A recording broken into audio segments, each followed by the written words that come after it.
Halo football lovers, berjumpa lagi dan lagi dengan Kakak Spasi. Kali ini Kakak sudah menyiapkan berita terupdate seputar dunia sepak bola dalam segmen Spasi Tonight. Selamat menyaksikan.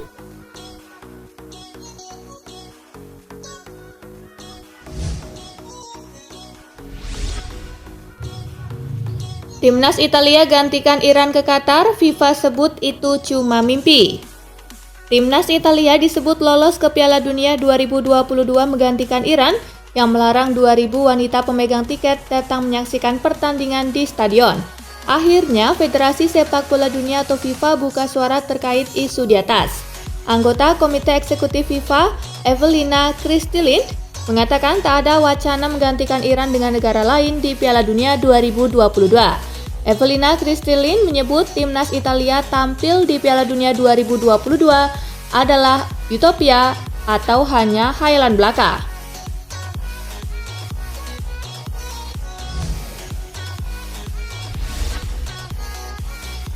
Busquets belum tentu selamanya di Barcelona. Kontrak Sergio Busquets dengan Barcelona akan habis pada musim panas tahun depan.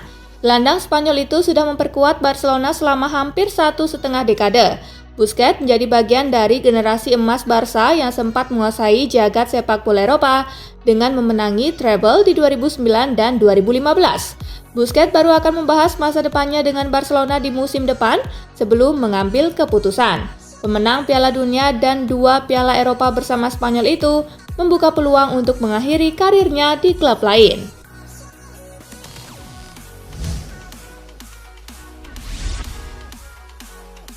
Laporte bahas sukses Manchester City.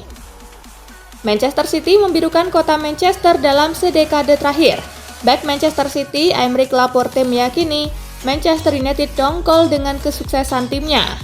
Dominasi The Citizen terlihat kentara usai dibesut Pep Guardiola pada 2016.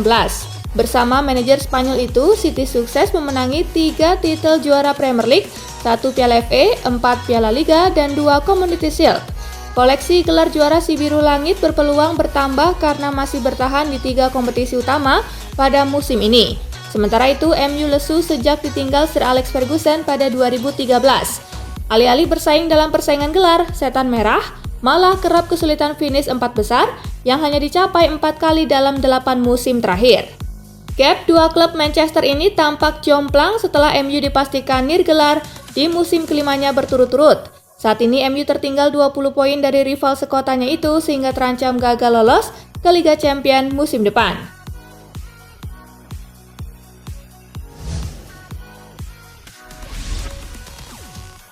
Dua bulan pembuktian buat Arsenal.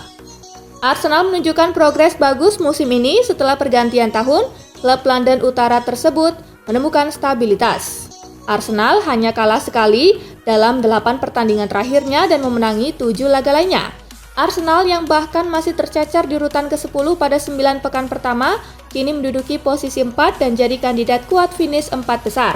Mantan gelandang MU Roy Keane yang kini jadi analis menyebut 2 bulan terakhir ini akan jadi momen pembuktian Arsenal. Mereka masih bisa mengkonfirmasi progres yang sudah ditunjukkan sejauh ini.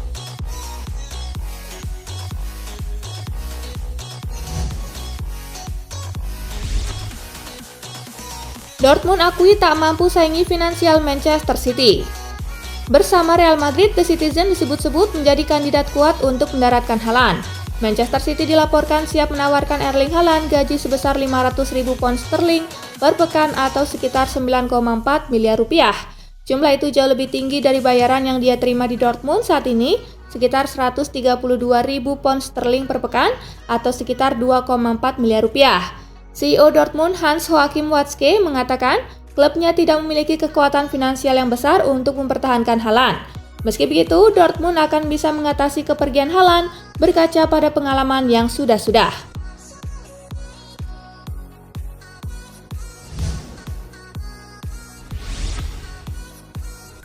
Sadio Mane siap bahas kontrak baru bersama Liverpool di akhir musim. Agen Mane, Bjorn Bezemer, akhirnya angkat bicara soal masalah kontrak kliennya. Dia mengatakan akan mulai membahas perpanjangan kontrak pada akhir musim nanti. Kami sering berbicara dengan Liverpool, tetapi saat ini kami tidak berbicara tentang perpanjangan kontrak. Kami menunggu akhir musim, kata Benzema kepada TFM Senegal. Benzema juga mengungkapkan kalau Mane menolak segala bentuk perayaan atas kesuksesan Senegal menjuarai Piala Afrika setelah mengalahkan Mesir pada bulan Februari lalu.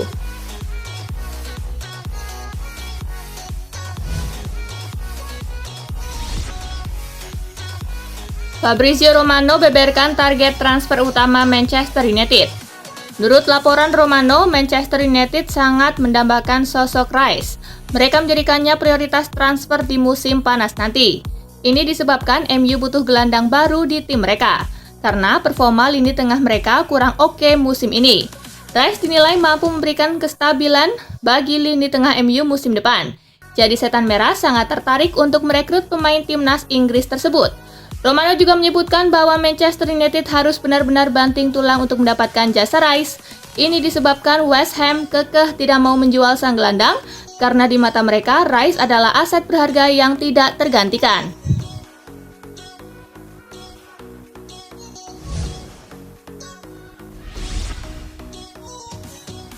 Siap saingi MU, Inter Milan dan AC Milan ikut berebut striker Benfica.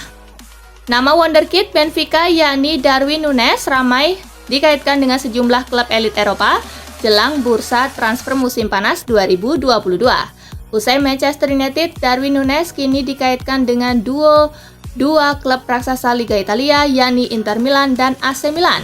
Sebagaimana diketahui, Nerazzurri sedang mencari striker anyar untuk mengarungi musim depan sebab Lautaro Martinez dan Edin Dzeko sangat irit gol pada paruh kedua musim Liga Italia 2021-2022 yang membuat mereka kehilangan posisi puncak. Sementara Rossoneri mereka juga berencana meremajakan lini depan mereka musim depan. Pasalnya striker andalan mereka sudah dalam usia yang tidak muda lagi yakni Olivier Giroud dan Zlatan Ibrahimovic.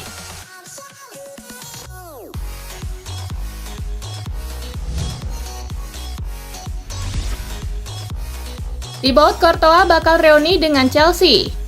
Thibaut Courtois berkesempatan reuni dengan Chelsea di ajang Liga Champions pekan depan.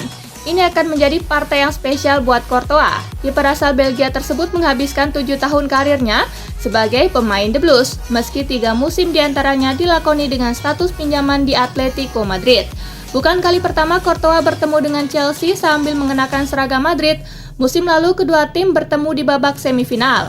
Los Merengues dipaksa bertekuk lutut dengan agregat 1-3. Ini akan menjadi spesial. Tahun lalu kami kalah di babak semifinal dan harapannya tahun ini akan jadi pemenang, ungkap Courtois kepada Mundo Deportivo.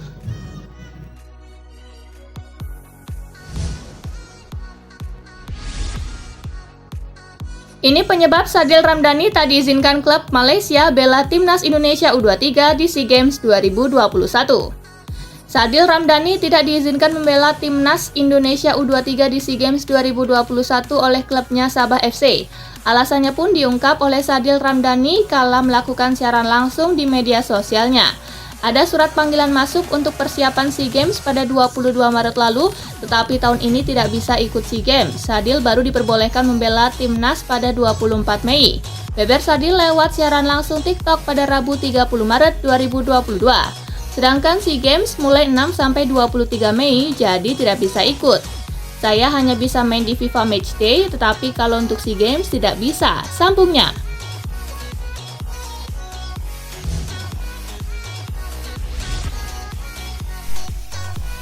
Nah itulah berita sepak bola terupdate dalam segmen Spasi Tonight kali ini, gengs. Simak terus ya berita-berita menarik dan terupdate dari Kakak Spasi, tentunya di Spasi Football News dan Spasi Tonight. See you!